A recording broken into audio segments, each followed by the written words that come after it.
मैं गोविंदा लोड और हमारी निर्माण यूनियन है, उसका मैं वर्तमान में संभाग स्तर के अध्यक्ष हूँ। थोड़ा सा शेयर करना चाहूँगा। बंधुआ मजदूरों की जो बात आती है, हो सकता है आपके सारे सब्जेक्ट इसमें क्लियर हो जाएंगे। 2017 में एक केस हमारे पास आता है लेबर लाइन के माध्यम से। सुखड़िया सर्कल के पास में 18 मजदूरों से बंधुआ मजदूर के रूप में काम कराया जा रहा था। 17 मजदूर थे, उनके साथ में उनकी पत्नी भी थी और उनके बच्चे भी थे, पूरा परिवार सही थे, सारे लोग। उन सभी मजदूरों को हमने रेस्क्यू किया। रेस्क्यू करने के बाद लेबर इंस्पेक्टर को तत्काल मौके पे बुलाया, तत्काल फाइल बनाई, पुलिस प्रशासन वहां पे मौजूद था। सभी की अगुवाई में पूरा केस को रजिस्टर किया गया। करने के बाद फिर उसको बड़ा चैलेंज ये था कि उसको बॉन्डेड लेबर प्रमाण पत्र कैसे बनाए, कैसे बनेगा। जब हम कलेक्ट्रेट में गए तो उन्होंने कहा ये होता कैसा है, हमने तो कभी बनाया ही नहीं आज तक। उस समय कलेक्टर जो थे वो आशुतोष जी पेडनेकर थे। उन्होंने पूछा कि ये बनता कैसा, मुझे भी जानकारी नहीं है। फिर उन्होंने जयपुर फोन किया, फिर उसको 2 दिन तो उसका फॉर्मेट लगाने में लग गया। तो ऐसे करके मजदूरों को हमारे पास ये चैलेंज था, उनको रखेगा, कोई व्यवस्था नहीं थी। तो उनको बड़ी मुश्किल से यहाँ पे सेंट्रल जो होम है, जिनको रेल बसेरा बोलते हैं, उन रेल बसों में उन मजदूरों को ठहराया। लेकिन आप देखिए 2 दिन अगर मजदूर वहां रहेंगे तो 17 मजदूर, फिर उनके साथ पूरा परिवार, तो स्थिति कैसी हो जाती है। मजदूर न तो मरने में रहे न जीने में रहे। वो बेचारा ये देखेगा पता नहीं हमारा क्या होगा, तो किस पे विश्वास करे, किस पे नहीं करे। दूसरा अधिकारी उनको परेशान कर रहे थे, तुम क्या लेबर हो गया, तुम्हारे कहाँ हाथ पे तोड़ दिए, कहाँ तुम्हें गाली दी, तुम्हारे क्या हो गया। पुलिस वाले तक उनको परेशान कर रहे थे। तो वो बेचारे मायूस थे, परेशान हो रहे थे। 2 दिन के बाद कलेक्टर साहब के पास ले गए, पेश किया। तो तत्काल कलेक्टर साहब ने कहा कि हाथों हाथ इनको प्रमाण पत्र बना के दो। एसडीएम साहब को आदेश दिया। अब उनको भी पता नहीं प्रमाण पत्र कैसे बनेगा। बड़ी मुश्किल से प्रमाण पत्र सुबह दिन में 2 बजे लगे अधिकारी, और रात की 9 बजे तक उन्होंने प्रमाण पत्र सभी को बना के दिए। अब प्रमाण पत्र को बना के दे दिए, ले जाएगा, करें क्या उसका, ये एक चैलेंज था। फिर पता लगा कि श्रम विभाग में इनको देना है। श्रम विभाग में गए तो श्रम विभाग ने तो सुबह बुलाया, सुबह आना है, आप अभी तो रात में दफ्तर बंद हो गया है। सुबह गए तो उन्होंने कहा कि भैया ये बताइए, इनके बैंक के खाते की कॉपी दे दीजिए। जिनका खुद का जेब नहीं है उनके पास बैंक क्या होगा, है ना। किसी के भी एक भी व्यक्ति का खाता नहीं था। ये चैलेंज था हमारे पास, खाता नहीं था। फिर सभी के आधार कार्ड भी उनके कंप्लीट नहीं थे। बड़ी मुश्किल से सबके नाम पते वगैरह सब नोट किए। सभी को बोला आप अपने गांव जाइए, क्योंकि अलग अलग जिलों के रहने वाले थे सारे लोग। कुछ उदयपुर के लोकल लोग थे, उनको तो हमने बनवा दिया, लेकिन जो बाहर के थे मध्य प्रदेश के, उनका काफी चैलेंज था।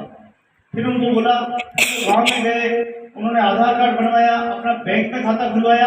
अब खाता खुलवाया तो आप जानते हैं कि वहां नाम कुछ और था, यहाँ नाम कुछ और है। ये नया चैलेंज हो गया। नाम की बड़ी दिक्कत आई, परेशानी बहुत हो रही थी। 1 साल हो गया विभाग ने कोई पैसा उनके खाते में नहीं डाला। बड़ी मुश्किल से 18 मजदूरों में से 15 मजदूरों की पहचान करके अभी 2023 तक उनका थोड़ा करके पैसा डाला। ये चैलेंज है। अभी भी 3 मजदूरों को आज दिन तक उनका पैसा नहीं मिला है।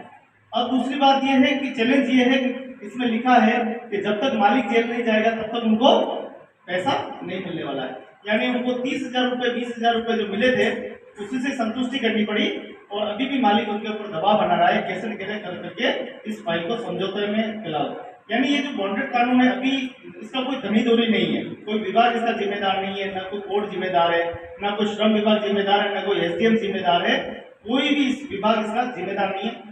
जब तक इसका पूर्ण विभाग नहीं बनेगा, जब तक इसकी पूर्ण व्यवस्था नहीं होगी, इसका स्वयं के अधिकारी, स्वयं के इंस्पेक्टर, स्वयं का प्रशासन नहीं होगा, तब तक मुझे लग रहा है ये व्यवस्थाएं खत्म होने वाली नहीं है। आज कोई भी घटनाएं आती है, बॉन्डेड लेबर हमको दिखता है, हम इसकी शिकायत लेबर लाइन में करते हैं और किसी संस्था के माध्यम से। जैसे ही दफ्तर में शिकायत पहुंचती, दफ्तर में ऐसे दलाल बैठे हुए हैं, वो उस मालिक को तुरंत सूचना देते हैं, भैया तेरे यहाँ रेड पड़ने वाली है। यानी हमारे पास चैलेंज ये हो गया कि हम चाहकर भी मजदूरों की मदद नहीं कर पा रहे। ये बहुत बड़ा चैलेंज हो गया। एक छोटी सी घटना और है। एक पिता एक मजदूर लेके गया, बाल श्रमिक को लेके गया, वो लेके गया मध्य प्रदेश के भोपाल में ले गया। भोपाल से वो कब दिल्ली पहुंच गया, दिल्ली से कब वो जैसलमेर पहुंच गया, पता ही नहीं चला। उस बच्चे को वहां पर रखा और काम करा। 5 महीने के बाद उसके पिता को पता चला कि मेरा बच्चा वहां पर फोन किया, किसी माध्यम से पता लगा। पिताजी वहां जाते हैं, उस बच्चे को वहां मिलते हैं, और होटल का जो मालिक था उसने पकड़ के उसके पिताजी को धुलाई करके भगा दिया कि तेरा कोई बच्चा यहाँ नहीं है, भाग जाए यहाँ से। फिर भी बच्चा वही था, पिताजी ने उसको देख लिया था, थाने में जा गया, रिपोर्ट लिख गई। थाने वाले उल्टे उसी की जीप में बिठा के ले जाते, उसी मालिक के पास छोड़ दे कि कल सुबह बच्चे को लेके चले जाना। रात भर उसके पिताजी को और मारा और सुबह 4 बजे वो पिताजी जान बचाकर वापस उदयपुर आया और फिर आके गोविंदा थाने में उसकी रिपोर्ट दर्ज की। उसके बाद यहाँ से पुलिस गई और फिर उस बच्चे को लेके आई। मतलब आप देखिए, जो प्रशासन है जिसके ऊपर विश्वास करते हैं हम, जिसके ऊपर जिम्मेदारी का भार है, वही अपनी जिम्मेदारी नहीं करेगा तो बेचारा आम आदमी कहाँ जाएगा बेचारा। ये बड़े चैलेंज है हमारे लिए। तो बॉन्डेड लेबर की जब बात आती है, ईंट भट्टों में जाए, आप जानते हैं कि ईंट भट्टों में भी कितनी दमनता है। मालिक से पहले वहाँ एप्लीकेशन नहीं देंगे, उससे पहले मालिक के पास फोन चला जाएगा कि तेरे भट्टे पर ये लोग आने वाले हैं। तो हमारी जान को खतरा भी है, प्लस सामने वाले मजदूर की जान को भी एक तरह का खतरा बना हुआ है। ये बहुत बड़े हमारे पास चैलेंज है। ये समस्या तभी समाधान होगी जब इसका पूर्ण विभाग बनेगा, जिस तरह से थाना अधिकारी, उनके आयुक्त वगैरह सारे बनेंगे, तब जाके कहीं ये समस्या खत्म होगी। क्योंकि इसका कोई जिम्मेदार अधिकारी है ही नहीं अभी तक। न श्रम विभाग है, न कोई एसडीओ है, सिर्फ कलेक्टर साहब है, वो नाम के हैं, उनके पास जाओ वो सुनेंगे भी नहीं हमारी। ये हमारे चैलेंज है। ये ग्रुप नंबर 3 का था। धन्यवाद।